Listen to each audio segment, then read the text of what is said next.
Hello, मेरा नाम सुरभि निगम है और मैं पावर संस्था की तरफ से हूँ। आज मैं आपको एक नया टॉपिक सिखाऊंगी। आइए चलते हैं हमारे टॉपिक की ओर। आज का हमारा टॉपिक है संयुक्त परिवार के फायदे और नुकसान। संयुक्त परिवार मीन्स जॉइंट फैमिली कि क्या हमारे फायदे हैं और क्या नुकसान है। संयुक्त परिवार में रहने के आप सभी लोग जानते हैं बहुत सारे फायदे हैं। आपकी गोपनीयता को से समझौता किया जाएगा, लेकिन संयुक्त परिवार में रहने के अलावा और भी कुछ है जो आप हमेशा एक पे रहना चाहेंगे। यहाँ एक संयुक्त परिवार में बड़े होने के कुछ फायदे हैं जिन्हें आप हमेशा याद रखेंगे। एक बच्चा कभी अकेला नहीं होता। बिल्कुल सही बात है। संयुक्त परिवार में कभी भी कोई बच्चा एक अकेला नहीं होता है। और बच्चे होते हैं, उसे कंपनी मिलती है, दोनों आपस में खेलते हैं, दोनों का बहुत अच्छा ग्रोथ होता है। यदि आप संयुक्त परिवार में रहने वाली एक कामकाजी माँ है तो आप अपने बच्चे की दैनिक जरूरतों के प्रति निश्चित हो सकती हैं। यदि आप इस बारे में चिंतित हैं कि कौन उसे भोजन परोसेगा, उसके बीमार होने पर उसकी देखभाल कौन करेगा, तो आपको इसकी आवश्यकता नहीं है। जैसा कि आप जानते हैं कि एक संयुक्त परिवार में उसकी अच्छी देखभाल करने के लिए हमेशा लोग होते हैं। खुशी दुगनी हो जाती है। यदि आप कभी संयुक्त परिवार में रहे हैं तो आपने अनुभव किया होगा कि परिवार के सदस्यों के साथ छोटी छोटी सी खुशियां जो होती है, हमारी उपलब्धियां होती है जो हम साझा करते हैं, उनसे खुशी बहुत मिलती है। यहाँ तक कि छोटी छोटी उपलब्धियां भी एक सभी के उपलब्धियां भी एक और सभी के द्वारा आनंदित होती हैं, और दुख की घड़ी में आपका परिवार आपके साथ हमेशा खड़ा रहता है। आप साझा करने की कला सीखते हैं। यदि आप एकल परिवार में पलने वाले बच्चे हैं और संयुक्त परिवार में पलने वाले बच्चे को देखते हैं तो आपको उनके व्यवहार में अंतर दिखेगा। कई लोगों के बीच में पला बड़ा बच्चा स्पष्ट रूप से अधिक सामाजिक होता है, सोशल होता है, लेकिन उसे साझा करने की आदत भी होती है। एक संयुक्त परिवार में रहने से बचपन से ही शेयरिंग की आदत पड़ जाती है। यदि आपके बच्चे के पास चॉकलेट है तो उसे पता चल जाएगा कि उसे इसे अपने भाई बहनों, चचेरे भाई बहनों के बीच बांटना है। एक बच्चे के रूप में वह इसे साझा करना पसंद नहीं करता, लेकिन यह केवल उसे भविष्य के लिए तैयार करता है। देने और बांटने की आदत आपको एक ऐसा इंसान बनाती है जिसे सब पसंद करते हैं। एक संयुक्त परिवार में रहने से आप मैं की तुलना में हम पर ध्यान केंद्रित करते हैं, और एकल परिवार में रहने पे आप मैं एकल परिवार का बच्चा जो अकेले रहता है उसको सब चीज खुद के लिए मिलती है, सब पर उसका उस मतलब फुल्ली अधिकार होता है। वो चॉकलेट भी है तो एक फुल है उसी के लिए है, वो बांटना शेयरिंग नहीं जानता। और यही आप अगर संयुक्त परिवार में रहते हैं तो बच्चा बचपने से ही शेयरिंग सीखता है।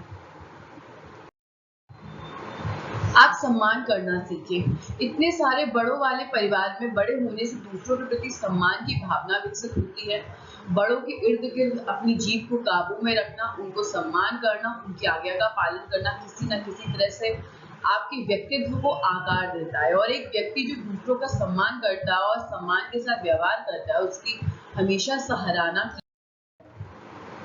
किताबों से परे शिक्षा।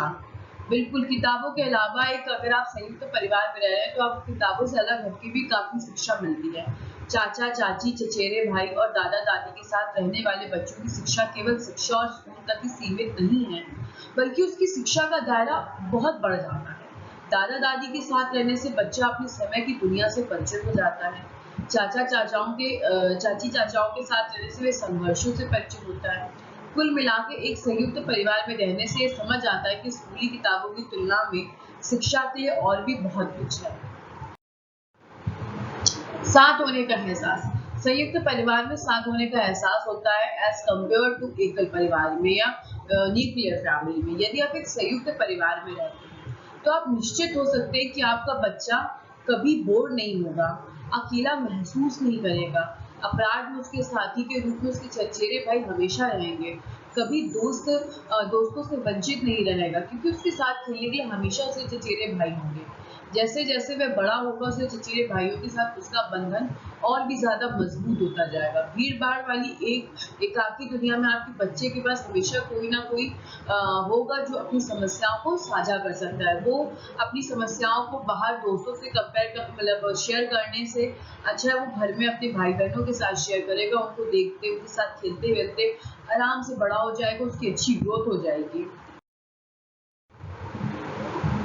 अब जैसे कि आप जानते हैं किसी चीज का अगर फायदा होता है तो उसका नुकसान भी होता है। अभी हमने संयुक्त परिवार के फायदे पढ़े कि संयुक्त परिवार का क्या फायदा है। अब हम उससे कुछ नुकसान भी पढ़ेंगे कि अगर संयुक्त परिवार में रहते तो क्या नुकसान है। एकल परिवार आज के समय की बात है, इसके कई कारण हैं। आइए आपको संयुक्त परिवार में रहने के नुकसान से परिचित कराते हैं। ये आपको तय करने के लिए एक बेहतर तस्वीर पेश करेगा कि आप इसके लिए समझौता करना चाहते हैं या नहीं। गोपनीयता से समझौता किया जाएगा, बिल्कुल सही बात है। संयुक्त परिवार में कोई भी बात छिपी नहीं रह सकती है, कोई भी बात गोपनीय नहीं रह सकती है। संयुक्त परिवार में रहने वाले लोगों में गोपनीयता की कमी एक आम शिकायत है। तुम कभी अकेले नहीं होते। यदि आप व्यथित हैं तो अकेले रहना चाहते हैं, उससे बाहर निकालने के लिए रोना चाहते हैं, तो आप अपने बिस्तर में रोना पसंद करेंगे और अपनी दुख भरी कहानियां अपने तकिए को सुनाएंगे। लेकिन अगर आप एक संयुक्त परिवार में रह रहे हैं तो ये संभव नहीं है। परिवार के सभी सदस्यों के बारे में सब कुछ जानते हैं और इससे दैनिक मामलों में हस्तक्षेप होता है। अधिक बार नई हस्तक्षेप की सराहना नहीं की जाती है और लोग चीजों को छुपाते हैं ताकि दूसरों को अपने काम से मतलब हो। आप हमेशा लोगों से घिरे रहेंगे और वे आपकी खातिर आपकी मदद की कोशिश करेंगे, लेकिन कभी-कभी ये बहुत ज्यादा हो जाता है। एक छोटा सा फैसला सबका चलता है। संयुक्त परिवार में रहने की समस्या एक छोटे से निर्णय से भी गुजरना पड़ता है और परिवार के प्रत्येक सदस्य, विशेषकर परिवार के मुखिया द्वारा हरी झंडी प्राप्त करनी होती है। चाहे वह रात को 7 बजे के बाहर जाना हो या किसी दोस्त के यहाँ सोने की। कभी कभी छोटी छोटी बातों पर इतना ध्यान दिया जाता है कि आपको परेशान कर देती। बिल्कुल सही बात है। आप अगर एक संयुक्त परिवार में रह रहे हैं तो आप कोई भी इंडिपेंडेंटली अपना फैसला नहीं ले सकते। आपके वहाँ पे बड़े होंगे, आपको उनकी भी सलाह लेनी पड़ेगी और उनसे भी आपको परमिशन जरूरी है। उनकी परमिशन आपके लिए बहुत इंपॉर्टेंट है। वित्तीय उत्तरदायित्व एक संयुक्त परिवार में यह हम के बारे में है। हम वित्तीय जिम्मेदारी की बात आती है तो आमतौर पर परिवार का मुख्य वित्तीय मामलों को संभालता है, जबकि परिवार के अन्य पुरुष सदस्य योगदान करते हैं।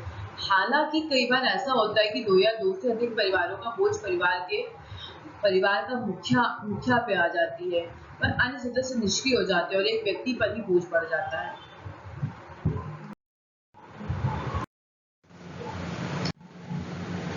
एक आम रसोई का संकट आमतौर पर एक संयुक्त परिवार में सभी महिला सदस्य एक साथ और सभी के लिए खाना बनाती हैं। जब भोजन की बात आती है तो सभी के पास अलग अलग विकल्प होते हैं और सभी की मांगों को पूरा करना अक्सर उन्हें थका देता है। साथ ही लोग जो चाहे खाना नहीं बना सकते और उन्हें परिवार के नियमों की सख्ती से पालन करना पड़ता है। अगर परिवार शाकाहारी है तो एक ही रसोई में अंडा या मांसाहारी भोजन बनाना बहुत मुश्किल होगा। यह एक संयुक्त परिवार के रहने के कुछ नुकसान थे। बेशक साथ रहना मुश्किल होता है क्योंकि एक संयुक्त परिवार में आपको अपनी जरूरतों से पहले किसी और की जरूरतों को रखना पड़ता है और आपको समझौता करना पड़ता है। लेकिन ये सभी स्थितियां एक हर व्यक्ति को एक बेहतर इंसान बनाती हैं। ये सारे हमारे प्रॉब्लम्स क्रिएट होती हैं जब आप एक जॉइंट फैमिली में रहते हैं। आप अपने मन का नहीं कर सकते हैं। आपको पहले अपना मन की करने से पहले अपने परिवार के बारे में उनके मन के बारे में सोचना पड़ता है। तो ये सब की थोड़ी सी प्रॉब्लम्स अगर देखिए कहीं पे भी कुछ अच्छाई है तो कहीं तो उसमें बुराई भी है।